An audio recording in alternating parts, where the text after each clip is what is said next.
More than 260 wounded soldiers from the Azovstal steelworks on the edge of the Ukrainian city of Mariupol have been evacuated.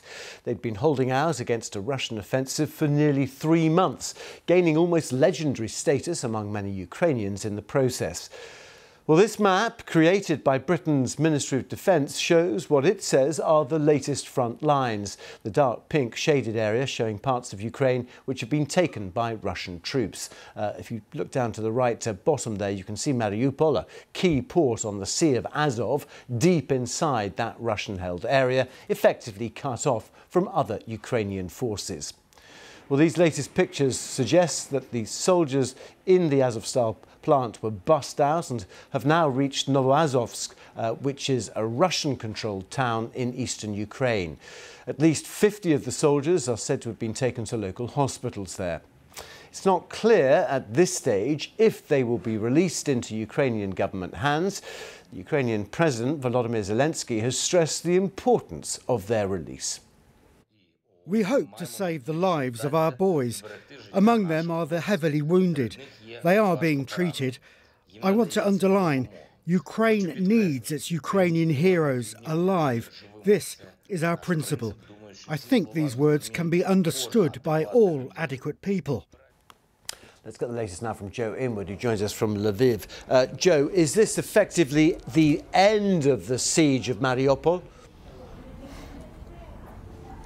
I'm not sure we can say that for certain yet. We do know that there are, or we certainly suspect that there are soldiers still inside. It may be that some have decided they'd had enough, and you can understand why, but some have decided that they are going to stay and fight, maybe because they are the members, for example, of the Azov battalion who feared they would not receive anything approaching fair treatment. So I think until we have confirmation that every single soldier is out of that complex, I think we can't say that the battle is completely over, but I think this does represent a marked shift in the conflict. Who brokered the evacuation and what sort of attention are these soldiers being given and indeed monitored in terms of how they're going to be treated by Russian forces?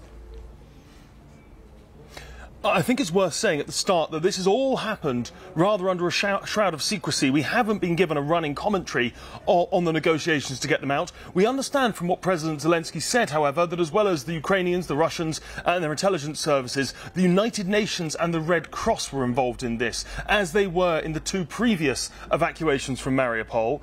Now we understand that they are monitoring everything that's going on. How much independent monitoring they can do, we don't know. Exactly what access they're getting, again, we don't know, but they have been involved in previous evacuations and those have seemed to take place successfully, although, as we say, all of this is being done slightly behind closed doors, I think, to try and probably keep the negotiations going smoothly rather than having them disrupted by leaks of information. Are we any clearer, Joe, about the counter-offensive? Because we've heard in recent days that Ukrainian forces are now on the Russian border, effectively very close to Kharkiv. What's happening elsewhere? Yeah, I think it's fair to say that whilst the Russians have clearly come close to winning the battle for Mariupol, they might be losing the wider war. That's certainly the assessment that we're getting from analysts and from the intelligence that we're seeing. Up in Kharkiv, as you mentioned, this is Ukraine's second city.